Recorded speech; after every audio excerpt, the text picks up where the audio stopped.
Wicked Pissa. Wicked Pissa. Wicked Pissa.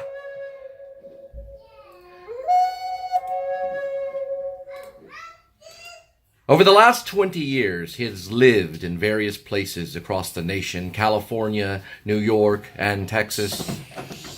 He has never lived this far north, and never been by a mysterious and breathtaking monster like the Piscatacus. The river wasn't merely a monster, but also a great master. This river would become one of his best teachers yet. A whisper arrives. She'll come in a whisper. Remember me. He remembers hearing this somewhere. She's somewhere near in this cold of February. The moon still hangs in the day-lit sky.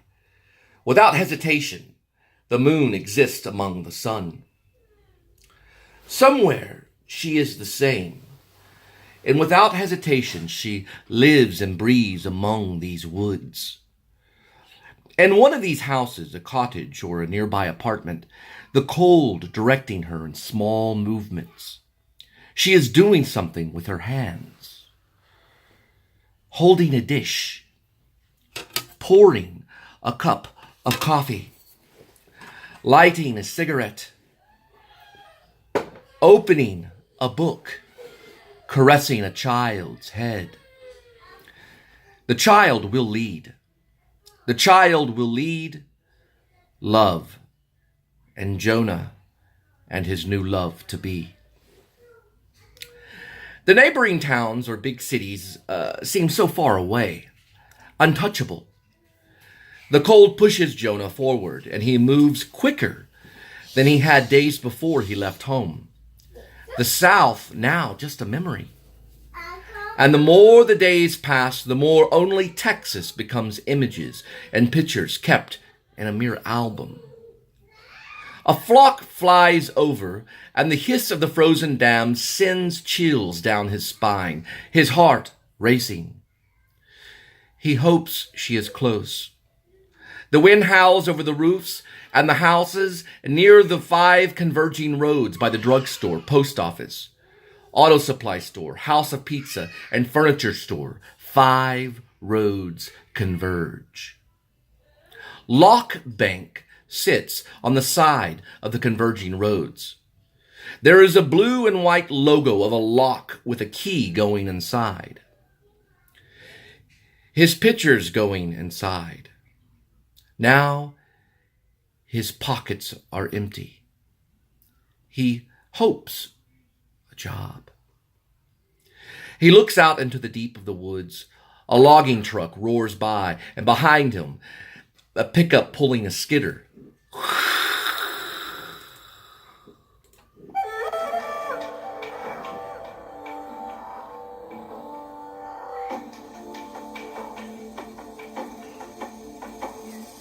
She could be anywhere. And without hesitation, the Piscatacus flows. She's approaching now, but he does not know it. He hasn't seen her yet. Something inside tells him to keep his head up. He moves forward, and a touch of ambiguity arrives with the freezing cold. It is just over 0 degrees. Then, with a stern breath, he accepts his distance from home. The ambiguity fades, and the strength in his distance, he feels it in his legs and thighs and the iron hardness of the lumbar region of his back. A string arrives, like a sharp needle under his rib. He carries the box of the concrete.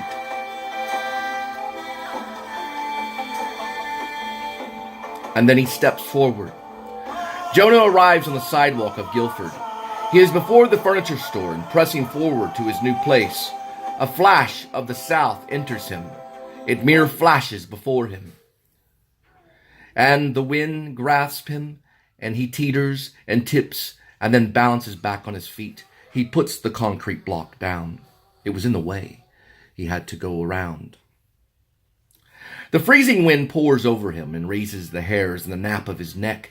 He steps onward as his reflection walks behind him in the store windows. I can't believe I'm here. I can't believe I came this far.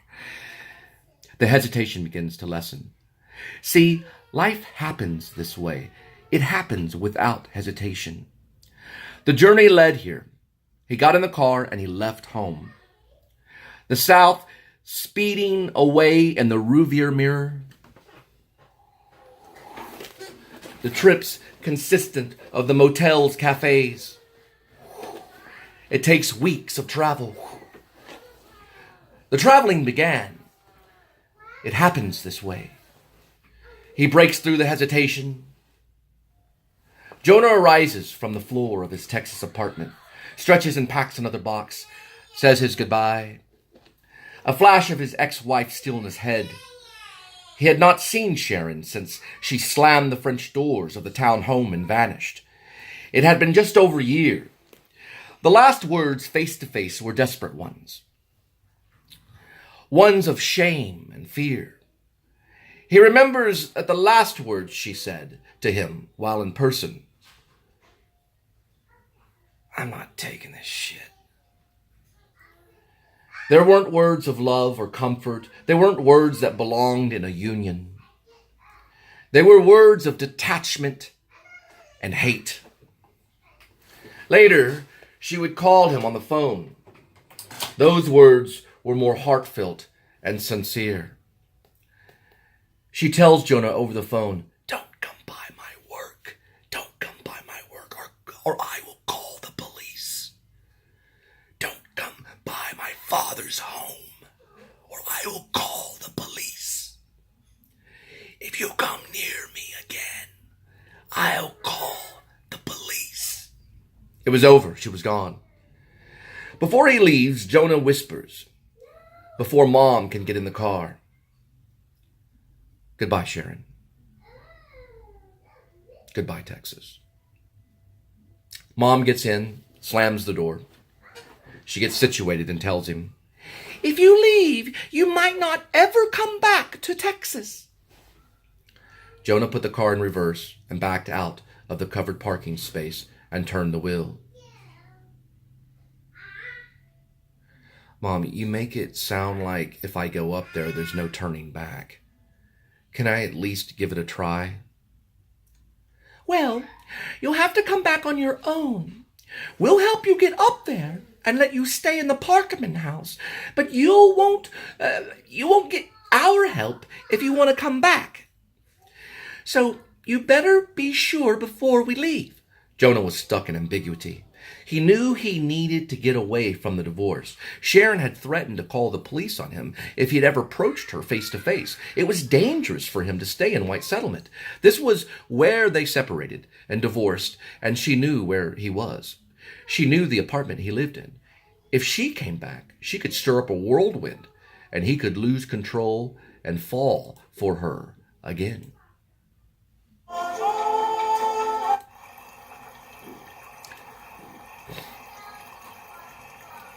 Jonah closed his eyes and prayed silently. Then he put the car in drive and lightly pressed the pedal, and they rolled forward eventually out of the lot. It was better just to go along for the ride. Mom was lucky. He was behind the wheel this whole trip, and Jonah had to learn to finally become a man.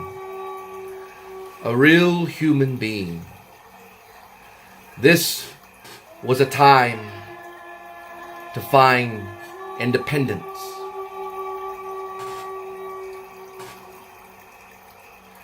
Maybe it's better if I leave Texas for a while. If it doesn't work out, then I can head back. If... There I go. I shouldn't say if it doesn't work out. Should I? I shouldn't say it's gonna work out. Right? Mom nodded.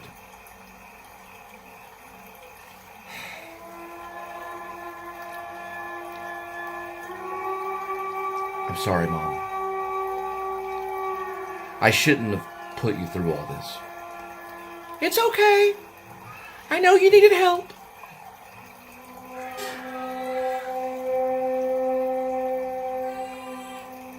Jonah pulls out into Cherry Lane and sees the city of Fort Worth slowly rise on his right.